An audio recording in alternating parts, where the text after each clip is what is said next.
It's 2025. Wow. It's been a journey. And this past year has been a pretty wild ride. I created and launched CampaignCoach.ai. It took about 9 months longer than planned to get it launched, with a lot of focus groups, betas, and more. So you can check out on my LinkedIn newsletter. I have an edition that really shares about what it is and where we landed there. But it keeps evolving. So from architecting, and I can tell you this, from architecting and building software that integrates with large language models and building a repeatable system that activates your intelligence and expertise using AI has as a lever and really dialing in your focus, it all took longer than I thought it would. Let's just let all that alone and get into the recap and learnings from my year with LinkedIn and content and the content strategy pieces. And looking into this year to reflect on what I can now see is possible and what the gotchas will be this year that pretty much people are going to have to deal with. At the beginning of February, I started posting more frequently on LinkedIn.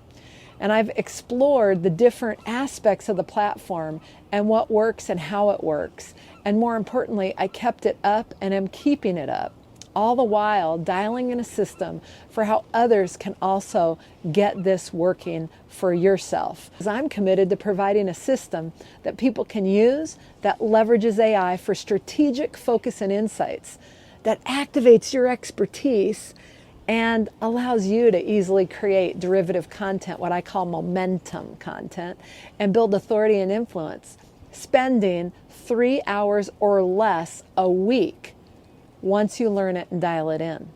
So I'm interested in empowering a group of folks to work with others to do the same thing, so we can up the game and help folks who are motivated to easily expand their reach and increase their engagement.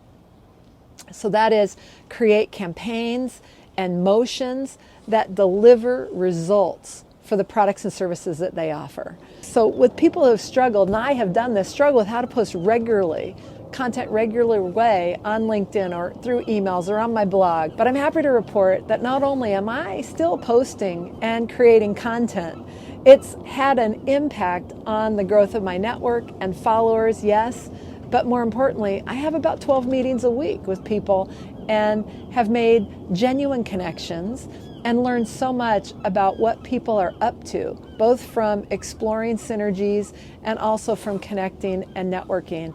But looking back, I wouldn't trade any of it. It's been invaluable.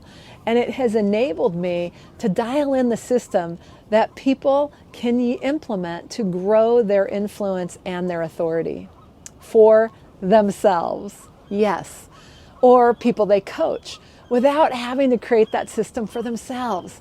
And every expression of it and the content that gets shared will be unique to their expertise, their focus, not a mini-me of what I've done. So here are some of my results on the year, and then I'll go through the learnings.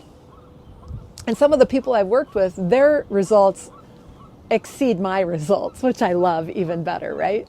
So the first thing, connecting with my ideal customers in a focused way, and outreach, connections for connection, requests without pitch slapping them, helped to grow my network. I did this from February through April as part of my testing, and I added over 500 connections to my network from this outreach.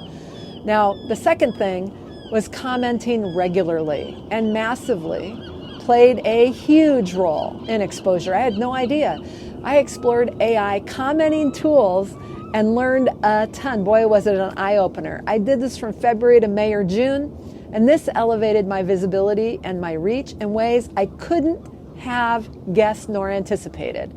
Commenting is a big deal, and people do not do enough of it, in my humble opinion. I shared about it in this episode of my LinkedIn newsletter, and I'll link that, but go check it out if you haven't seen it. Now, the third thing is posting videos. It's the new medium, right? Kind of the new old thing. I created videos anywhere from 6 to 13 minutes in length and created shorts from those videos. I cut the longer videos into shorts and I posted between 2 to 5 of them following the posting of my newsletter edition with the longer version. And then I linked to my full newsletter from these posts, the short posts, right? Usually in the first comment. Sometimes I just did it right in the post since it's on LinkedIn. So the fourth thing, using the video transcript and AI to create blog posts, these made up the written part of my LinkedIn newsletter as well as blogs on our website. The blog post generation using the transcript as the source material gets me about 85 to 90% of the way there. And then I edit it and get it finalized for publishing. It takes about 10, maybe 15 minutes. I love the efficiency, and it's easy to get this done. And that's what CampaignCoach.ai helps you do, right? That's what that software that I worked so hard on went 9 months, longer than anticipated to do it. Okay, so here's the next thing, publishing a LinkedIn newsletter. So LinkedIn newsletters are what I focused on. Now I know that there's other ways to do this, but basically what I did was I generate from the video transcript. The blog post takes about 10 minutes to edit it and get it published, like I said. And then I embed the video that I uploaded to YouTube. But in recent months, like in the last couple months, LinkedIn makes you upload your videos to LinkedIn, the longer form that you could never do that before, as the only way to embed them. Otherwise, it's like a link out from your newsletter. See, I've grown that to almost 1,300 subscribers since starting it this past April, just 9 months ago. And I've got 16 editions of it so far. I fell short of my weekly goal, but hey, I'm having a good time with them, and I love that I have 16, right? That's an accomplishment for me. And the sixth thing, generating derivative content, what I call momentum content from the video transcript, the long video transcript, gives me a bunch of other content. So now I can post every single day. So we'll see. That's what I'm challenging myself this year. And they can be more varied, which is how I started the year mostly with videos, but now I can post a whole variety of posts, and I've got them easily generating now, easy to edit, dial them in, and get them out there. That keeps it all easy and straightforward so that it's repeatable, it's easy, and people understand how to do it, because it's the whole systems piece, that I love. When I let up on the focused and deliberate connection outreach that I got from when I created a search on my Sales Navigator, my profile views, follower numbers, and network growth slowed down.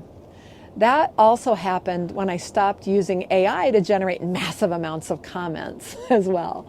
And I really liked the focused outreach and connection strategy that I used. Wasn't pitch slappy at all. It ended up working really nicely, so I think I might kick that back into gear again this year. But I wanted to learn how different aspects of LinkedIn activity impacts my results, which is why I stopped and I did different things, because I wanted to see what would happen, right? And that allowed me to see the difference. So now I'm looking forward to returning to what worked really, really well and evolving that to a new level in 2025. So I'm not going to go back to the AI comment generation thing, although it was crazy cool. I've also got a line on a potential commenting strategy that doesn't use AI for the comment creation. So stay tuned for that. I'm going to be experimenting with that. That's one of my tests I'm going to be running this year. And what is super clear is that commenting is big. It makes a huge difference in your visibility. And it's also clear that most of us, we just don't know how or what to say that adds value to somebody's post. But imagine when you post a comment and all the people who have also posted on there, they're also seeing you. They can see you, you can get a lot more exposure. So when you do something thoughtful that adds some of your secret sauce, it can expand your network, increase your influence, all that stuff. So anyways, the thing is I'm having fun. I've closed business with new people that I met on LinkedIn, and I've created some partnerships with others where there are synergies. I don't have a lot of time. I got a lot of stuff on my plate. Some people have to wait a month or so to get me on a conversation, but at any rate, it's fun. But I found that when I do connect with someone and reach out to them now to learn more and explore synergies, more times than not, I get a meeting on the calendar, and I'm not afraid to ask if what they're up to is intriguing to me, and I think there could be some synergies. But I get it. Most people are afraid of being pitch slapped. It's one of the costs of doing business on LinkedIn. You will get pitch slapped. And only thing I can say about that is don't let that derail your participation. There is far more good to leverage on LinkedIn, and you can just delete and ignore those who think pitch slapping is the way to go. Now, metrics are still important, but they don't tell you the whole story, so take them with a grain of salt. See, something else that I want to earmark is that we published an ebook. It had 10 chapters, and we published one chapter at a time as a PDF, so anyone could download it, each chapter, right? And then we linked to the full ebook in the first comment. That was an opt-in page. And we generated over 25 downloads or opt-ins from that. We didn't push it hard. We just said, hey, if you want this, here it is. And I went back to look at the people who actually opted in and downloaded, related that back to the post and comments and reactions across all the chapters to see if they had liked it or, if there was any of that. By and large, the majority of people who downloaded our ebook full version did not comment or react to any of the posts. Yet the link they went to was the one in our LinkedIn posts. So, which leads me to this realization. Ghost followers. People who won't react or comment, likely because they don't want to show they are active, because they'll be pitch slapped. Imagine. That's my guess anyway. But here's the thing. They're okay with opting into my list. Well, I mean, let's think about this. And getting the full PDF. So here we go. See, if I opt in and I don't appreciate how that person or that company follows up with me or what kind of emails they send me and all of that, guess what? I can opt out. Ha! And I've not broadcast myself to a huge billion people audience who can then include me in a cold outreach campaign or strategy so easily, right? I've got more control with an opt-in than I do by reacting and posting on LinkedIn. But yet they could watch and follow and read everything that I do out there. They don't have to react. So you've got to factor that into the equation here. Building your personal brand and showcasing your expertise, being authentic, can be a golden ticket for elevating your business, your company, and yourself. See, it makes you more valuable, all of which can pay dividends for whatever you're up to. It requires publishing consistency with a focus on what matters to your ideal customers. So implementing a system that allows you to easily dial that in and streamlining your time and effort is essential and will make it doable, which is what our Reach 10X formula system lays out. So I've seen that people are afraid to post. You might not actually understand, you may not even know what the heck to post, right? It could be a mystery. But I believe that's because you don't know how to dial in a system that gives you what you need to activate your expertise so that you can shine as an authority. And you've got zero time to go down the rabbit hole of shiny objects and tools and recommendations. And let's face it, if you're busy, you've got to have a system that's easy and straightforward, but you also need to be open and willing to sharing your expertise, to dialing it in. See, you've got to be present in what you talk about and share. Otherwise, you're just a mouthpiece for whatever AI generated, which is usually the moderate, average, slightly stupid version, an outlook that just encapsulates the prevailing wisdom of the day on a particular subject. But it has none of you, your expertise, your point of view in it. And that means that anyone could generate and publish it, adding more to the noise rather than standing out from it. So predictions for using AI in marketing in 2025 and what some game-changing strategies may include? Stay tuned. It's fun, but dial in the systems. I'm going to be giving you a full rundown of what you need. I've got a new accelerator group starting in February on the 21st.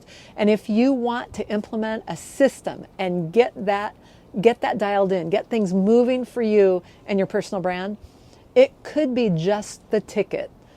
So check it out at campaigncoach.ai. It's the group program, the accelerator program. There's also a DIY version. So anyway, I look forward to seeing you. Reach out in the comments. Let's get this party going.